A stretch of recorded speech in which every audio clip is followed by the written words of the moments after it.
Okay, am I live? I am. Hi, everyone. I apologize for the delay of a few minutes. I was having some technical issues. I had to restart my computer, but here I am. Happy New Year, and thank you for joining me. Whether you're watching this live or you're watching the replay, I'm excited to be back, and I'm hoping to be able to do this every other week on a consistent basis. So that's going to be my word for 2024, consistency. If any of you are entrepreneurs, you know that there's an ongoing battle with consistency and being able to do all the things that you want to do.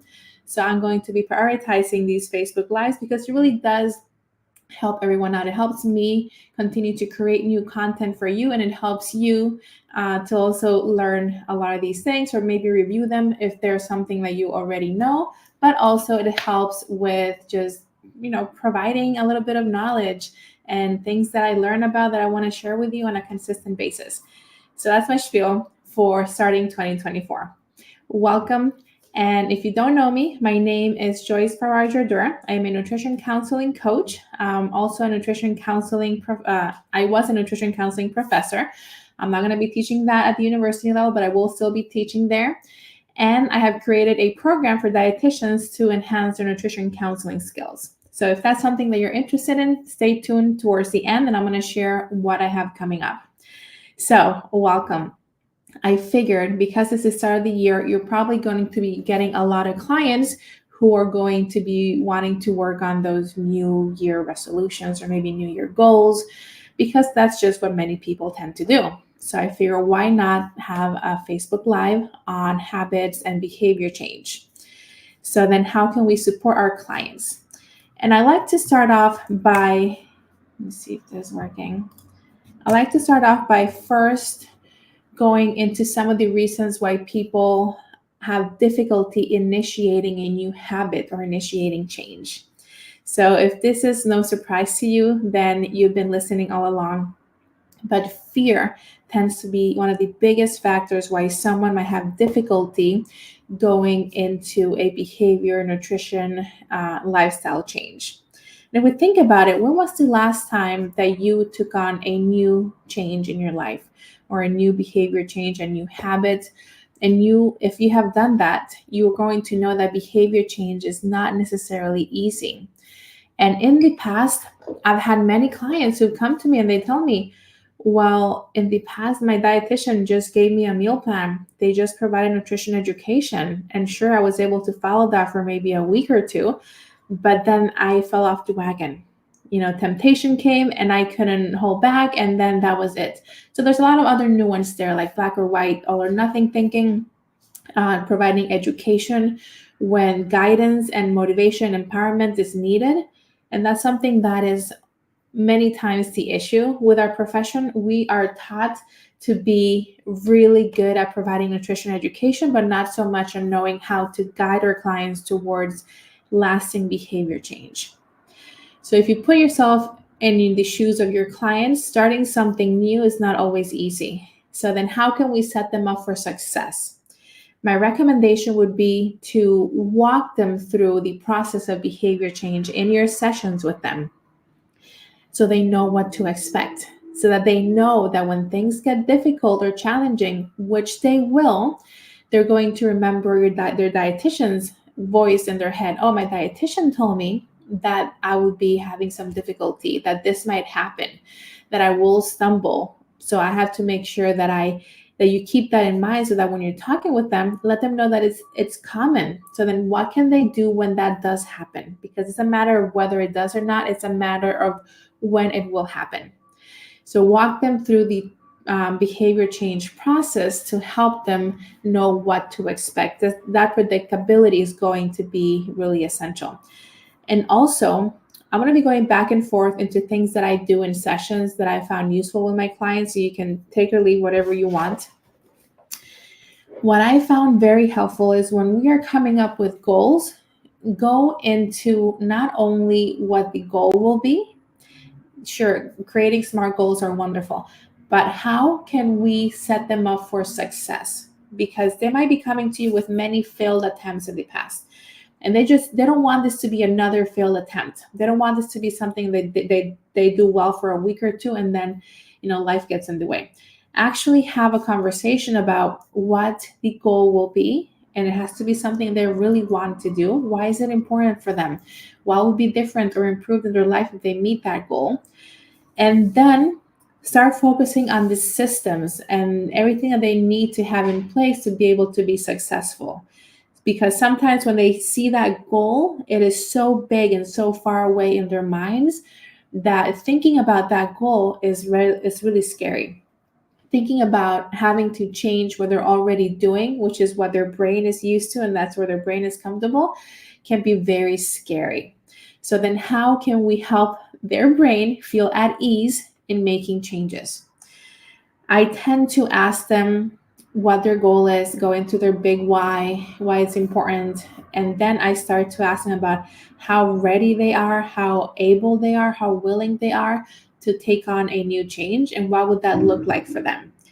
What can they envision themselves doing? And a big part of asking them about their reasons for change is also to help them visualize what their desired future self would look like, what that will be, because one of the biggest factors predicting whether someone is able to change or not is whether they can actually envision and see that new identity that they want to embody. So this is part of the growth mindset that comes along with successful behavior change. So having those conversations with them is going to help them start realizing that vision of what they want to become or who they want to become, and then what would that person do on a daily basis, and start writing those things down. But what would be the smallest step possible to start getting on track towards that path? So breaking it down as small as possible is going to be key to minimizing that fear as well. Let's see if I said everything I wanted to say. Okay, if anything comes up, I'm gonna say it later. So the smaller the change, the lower the fear of starting is going to be. So then we have to think about how can we make this easy? How can we make this attractive? And also, if that current behavior that they want to get rid of potentially is something that's playing a role in their life, then how can we fill that gap with something else? Because otherwise, if that is still, think that every behavior we do, it tends to be because our body needs it. It's like a coping mechanism. So if we're getting rid of this behavior, what can we replace it with? We cannot just expect people to stop doing something and then start doing something entirely different that's not meeting the needs that the prior behavior was meeting. I also asked them about their confidence, and I'm going to go into that in a little bit as well. So think about fear.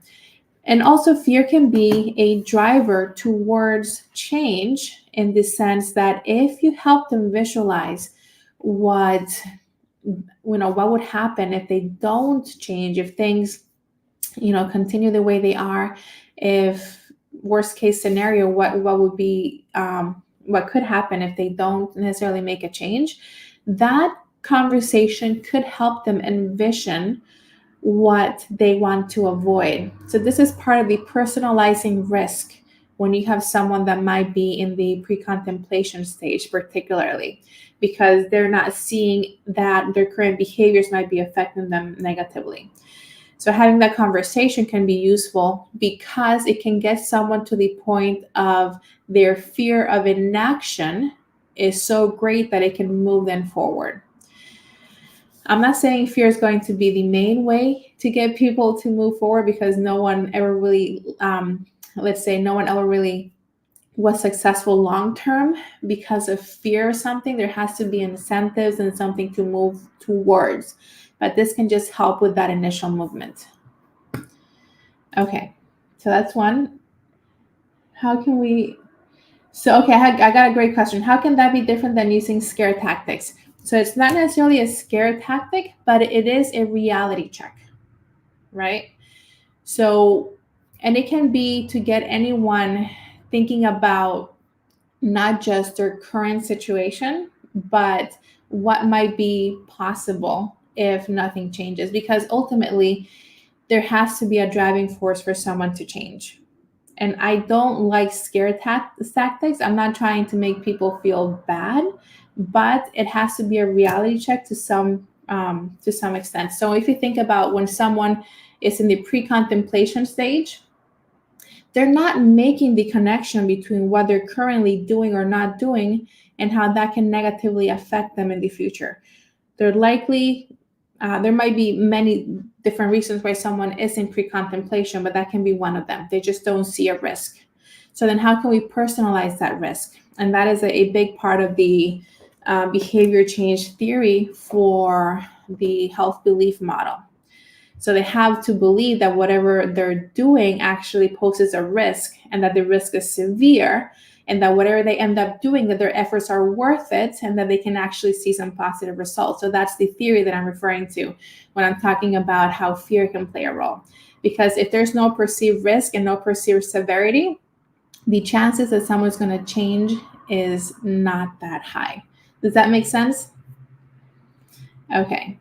And when I do this activity, I tend to do this, I call it the fork in the road. So I first go off on this tangent, like what would happen if nothing changes? What would you envision your life to be like if you could just continue down this road for the next, 5 years? And then I move into the opposite. So what do you think would happen if you start making a change right now? If you meet that goal, how would your life be different? And then you start to reflect any potential change talk. So that's one of the motivational interviewing strategies, to really touch upon both sides. And then ultimately, it's entirely up to them to decide whether they want to change or not. So we have to highlight their autonomy along the way. So I hope this was helpful. And that was a great question, by the way, because it can easily be perceived as a scare tactic, but it's more like, there is some perceived severity and risk that needs to be present. Otherwise, what's the point of making a change? Okay. So the next one is difficulty making a decision. Should I change? Should I not change? I'm very comfortable right now not changing. So is there a reason for me to change? So then we might be seeing this when someone is actually in any stage of change, more so in pre-contemplation and contemplation. But this ambivalence can be very common no matter where they are in their stage of change. They can always regress back into a point where there's more of this ambivalence, which is where someone is being pulled in two directions. Should I change? Should I not change? And the closer they get to one of these sides, the more attractive the other side becomes. So the more they're getting closer to the maybe I will change, they might start to think about all the reasons not to change, and they get pulled back into their zone of comfort. So then how can we as dietitians and nutrition professionals have a conversation with our clients to help guide them towards making a decision to change? And I do realize that this is not necessarily habits, but it is what goes before one starts to create a habit. There has to be a decision to actually take an action, or at least start thinking about change. So we can help them by highlighting or having a discussion with them about the pros and the cons. So the pros of not changing and or the pros of changing. So you got to do both, and the pros and the cons of changing. This is called a decisional balance. So when you have this conversation with your clients, it's going to be important for you to prompt them when they're talking about their reasons for change, to prompt them a little bit more, asking them, so what else comes to mind? What other benefit do you see if you were to make this change and be successful with it? And it's not a matter of whether one side has a longer list than the other, but it's more so that the side for change has to weigh heavier than the side for not changing. So just having that conversation with them and being able to reflect a lot of that change talk can help them hear themselves coming up with reasons for change. And the beauty of motivational interviewing is that in a sense, they're convincing themselves of change, right? Because we often underestimate that they have so much knowledge about and wisdom about what is good or beneficial for them based on what they desire in life, based on their values, based on their health goals. So we're just working as a sounding board, and we're guiding that conversation so they can realize that they might have reasons for change that they hadn't thought about previously. Okay, let's see what else we got. The next one is reasons for why people fail to initiate their journey. Feeling limited because you're not good at something yet. Perceived low level of ability. So imagine the first time you ever went to a gym, or the first time you ever started playing a sport, or the first time you ever started cooking. Maybe a lot of you are very good at doing physical activity or very good at cooking, but maybe your clients are at a very, very beginning stage. And they might be feeling a lot of self-doubt. Like, can I do this? What if I'm not good at this? What if people look at me weird and judge me at the gym? Unfortunately, this is still an issue, right? We have to help them and empower them to realize that they have the strength within them to do something. And the way we do this is through a strength-based approach. And I'm going to go ahead and mention this picture that I have on the left because I really like this. And it says, your first workout will be bad. Your first podcast will be bad. Your first speech will be bad. Your first video will be bad. Your first anything will be bad. But you cannot make your 100th without making your first. So put your ego aside and start. So many times we have to have the growth mindset that the more we practice something, the bigger that muscle gets, both in our mind, but also physically, the better we're going to be able to be getting at something, whether it's cooking, whether it's going to the gym, whether it's, I don't know, making a video like this one. The first one I ever made was horrendous, but I was extremely nervous, but I said, I'm still going to do it. And I think I had like maybe 5 people in this group. So with each try, with the higher frequency of us doing something, the better able we are to do it. We're building those muscles. We're building those memory muscles so that next time it's easier and we get better at it. Every type of habit that we end up creating is going to be, it's going to require some practice. Give permission to, I love that. I love that. Give permission to flop. And yes, like, a big part of getting good at something is being bad at it and making mistakes, because that's going to be the best way that we actually learn from things. We learn from our mistakes. I forgot what the quote was. Let me see if I remember. Every time you fail, you either, what was it? You either learn or you learn. I forgot what it was, but it was something like that. Like every time you fail, you're going to be learning. And I love that. So then how can we empower them to start and view the big picture? How can they start viewing themselves when they're actually doing their 100th podcast, or making their 100th meal, or going to the gym and being able to lift an X amount of weight? So they need to be able to envision that. And if that's part of the goal they want to reach, the identity they want to embody, then it's important for them to have that at the forefront when they're starting, because they will need to practice to get there. And motivational interviewing, as well as many other person-centered approaches, is going to be using a strength-based approach. This means that it's going to be up to us to have conversations with our clients and ask them, like, in the past, what have you been successful at? What are you good at? What are your skills? What are your strengths? And many times it might be difficult for someone to answer that. So you could even show them like a sheet with a lot of strengths, and you can have them highlight what strengths do they believe they have.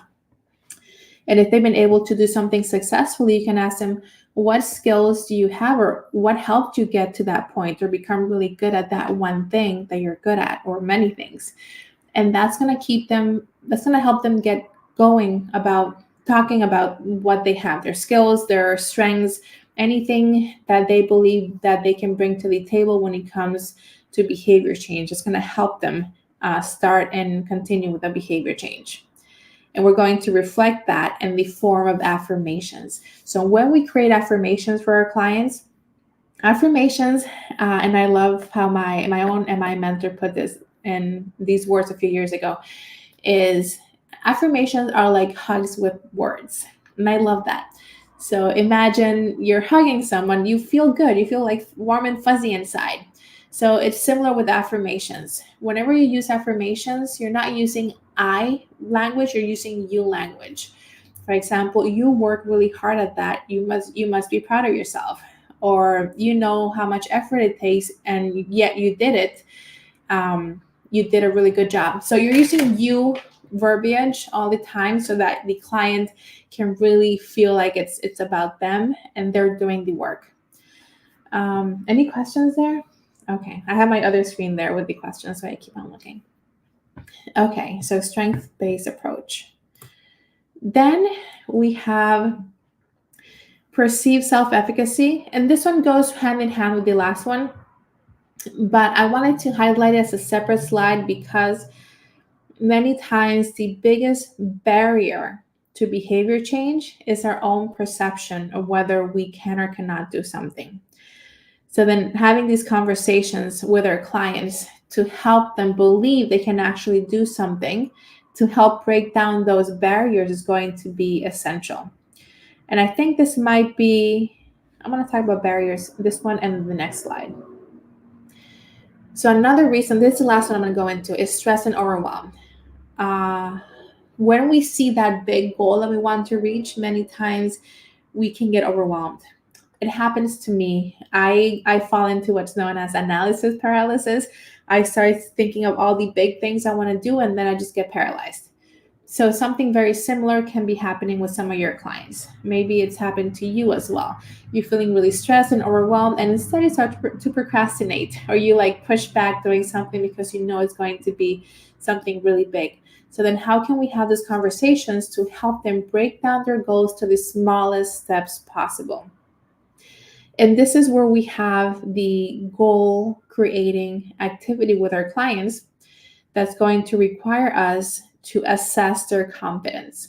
So once they come up with a goal, the goal is going to be the how often, where, all those details about what changes they want to make. Keep it to one change, maybe two if they're very eager, but have them decide if life gets in the way, which one are they going to prioritize? And on a scale of 0 to 10, ask them, how confident do you feel that you can meet the goal as is right now? And if they say anything below a 10, it means that something's getting in the way. So then I would ask them, what would it take for you to be at a 10 so that you feel confident that you can do this goal every, however they set the goal. Maybe it's 3 times a week or whatnot. And they might maybe break it down to something smaller, or they might adjust it. If they're at a 5 or a 6, that's definitely not a goal you want to go with, but you want to make sure that they're at a 10. I'd rather have my clients leave a session being at a 10 on one small goal than them being at an 8 or a 9 or maybe a 7 on 2 goals. So we want to make sure that we have had this discussion with them because we need to be able to assess their barriers. Whatever gets in the way is going to be something that needs to be discussed with you. And even if they say, oh no, I'm at a 10, I'm really confident I can get this done, I'll be fine, I'll see you in a week or 2. I would still tell them, okay, so let's just imagine that hypothetically speaking, this next week or 2, something happens. Something that is going to prevent you from meeting the goal as is. What would you do then? What would be your plan B? So that they have thought this through with you. I want my clients to leave my sessions knowing exactly what they need to do. Plan A, plan B. I don't want them to be doing some extra thinking, so that the plan can be as easy to follow as possible, as simple and doable, feasible within their means, and something that they feel really good about doing. And the thing here is that if they leave with one small goal, they're going to be much, much more likely to be successful than if they leave with 2 or 3 goals, or even a goal that they don't feel confident in. What else was I going to say? I was going to say something and I forgot. Okay, so that's my whole discussion on barriers and coming up with small goals. Oh yes, here it is. It's important to tell them that even if they haven't made progress, because life happens, they should still come see you. Many times people will be like, oh, maybe I'll postpone my session with the dietitian because I haven't done the things that I'm supposed to be doing. No. If they're not doing the things that they said they wanted to do, maybe that is going to be the best time for them to see you so that you can come up with a new strategy. And I'm going to go into that in the next few slides. So part of having this discussion with your clients is going to be showing them that progress, we often think kind of looks like this, but in reality, it looks a little bit more like this. There's a lot of ups and downs and maybe going back and then going forth, and it's never going to be a nice, neat line going up. However, at the end, it ultimately does tend to go up if we stick with it, but we have to get through this. I'm going to come back to the next two slides in a little bit, but I wanted to show you this slide, and this is from James Clear, Atomic Habits. Whenever someone starts with a particular habit, no matter how small, there's going to be a time when they don't see any results. So if we start to follow this line, we got the x-axis, we got time. On the y-axis, we have results. And then we have commitment. There's going to be a time when they don't see results. They have this plateau. This is what he calls the valley of disappointment. So then how can we help our clients get through and push through that valley of disappointment? And this is where creating a system is going to go a longer way and focusing on habits instead of focusing on the goal itself, because the goal is what they want to reach eventually. So the habits are the things that we can control, that are within our control, within our means, and things that we decide what we want to do and how big or small we want them to be. The rule of thumb based on Atomic Habits is to just be 1% better. So being 1% better, doing one minor change daily can help. And the other thing that he focuses on is starting a habit that takes 2 minutes or less. So this might mean putting your exercise sneakers in a place that's visible, and your earbuds or whatever you want before you start exercising, so that you have those ready. So when we talk about commitments, we have to help our clients push through. So when they are thinking of new habits, we have to have potential discussions with them about what can they do to make that easier? How can they make their behavior change, their habit creation easier? So one thing that can be done is to habit stack. And that is to add a new habit to something that they already do, or maybe even add a habit to something that they enjoy doing. In my case, something that's helped me quite a bit is if I'm having difficulty with motivation when it comes to going on the treadmill and doing my walks, is that I watch or I listen to something I really want to watch or listen to. So then that can be a way of habit stacking. While I'm on the treadmill, I'm also watching something, or even being able to do something right after as a reward in a sense. So it doesn't have to be a reward that requires money being spent. But for example, if someone is consistent with their habits, with their reaching their, the things they say they want to say with behavior change for maybe 3 days or 4 days or 5 days, maybe they can, do their nails, or they can take some time to do something they really enjoy. So even having these conversations about what would be a small reward that would make you feel good about the habits you're creating right now, which can be challenging, is going to be something that can help them stay consistent and stay the course and push through when they're not seeing the results yet. Okay, so this next one, and I realize I'm going a little bit over. If you have to leave, that's fine. I'm going to send the replay. So for continued progress, we have to consider that plateaus are very common. Everybody has plateaus, but actually they're really good, because when we have plateaus, that's going to be the time when we gain clarity. We have these conversations about what's working, what isn't working, how can we change it, what do we want to try? And this is what I call trial and correction on repeat, because our goal with our clients is to help them find the best strategy that works for them. And that's where we come with our partnership with them, because only they know what works for them. But we have to guide the conversation to help them figure out what might be a better alternative when things are not moving forward and there's some plateaus. That's when we take action, we gain momentum, and then we reflect again. So having this self-reflection practice can go a long way, whether it's for you enhancing your counseling skills or for your clients when they're taking on a new behavior change. And this is the one I really like. I realize it is not interactive. So when we have this continued progress and we have this trial and correction, coming up with a new strategy to reach the client's goals, What's going to tie it all together is going to be the relationship that we have with our clients, how we build rapport with them, how we make them feel heard and valued and understood and guide them through these conversations is what's going to keep them coming back to work with us. So that's where I come in with the Nutrition Counseling Academy. That's where I help dietitians gain the tools and the skills needed to be able to create this connection, create this rapport, help their clients see the value in the work that dietitians do. So they keep on working with you as long as they need you, ideally, right? We don't want clients stopping with our services after a month or two when we both know that they would benefit from working with you longer to create the sustainable, lasting habits. So the relationship that we build with our clients can be enough to bring about change. How neat is that? And I want to go ahead and I'm going to leave you with 2 exercises that you can use with your clients if you wanted to. Whoops, I don't know why that happened.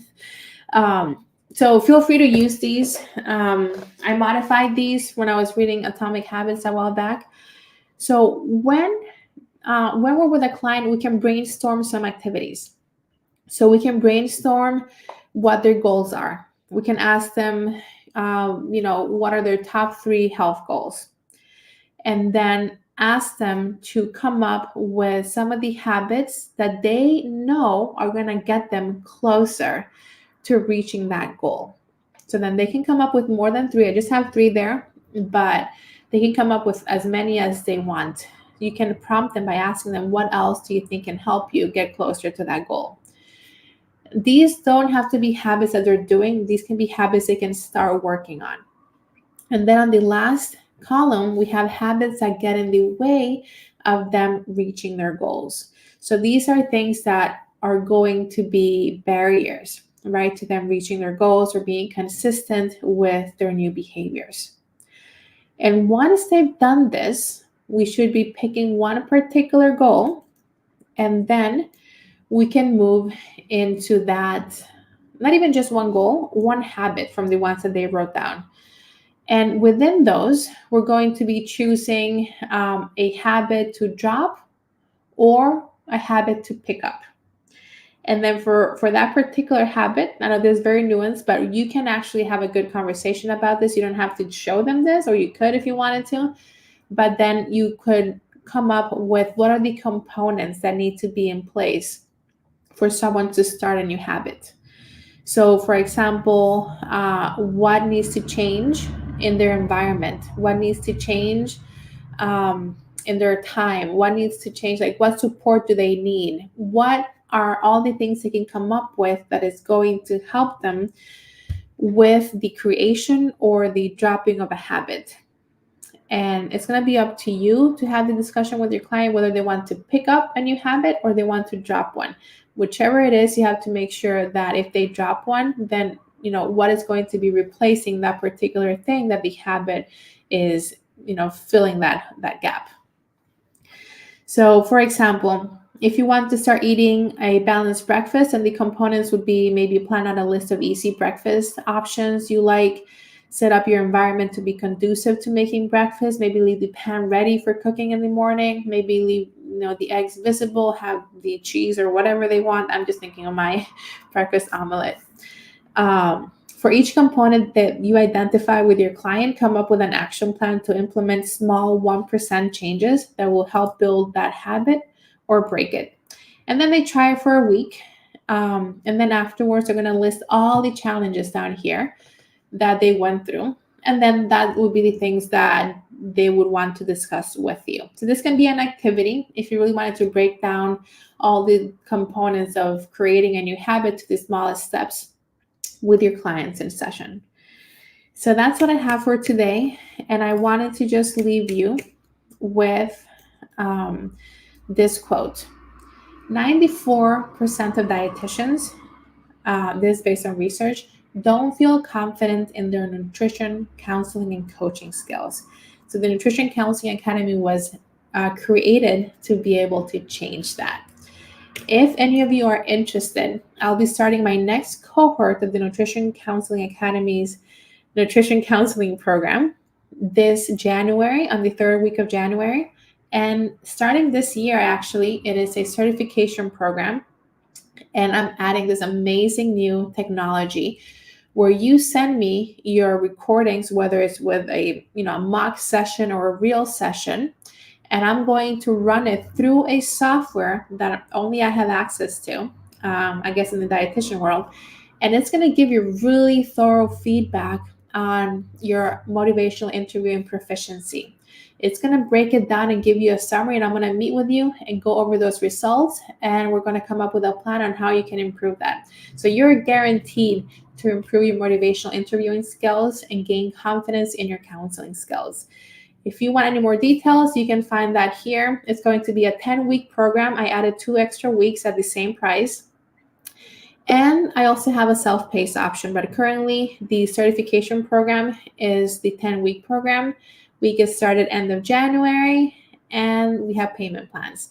So if you have any questions, just send me a DM or comment below, and I'd be happy to chat with you. Thank you for listening, and I hope you found this useful.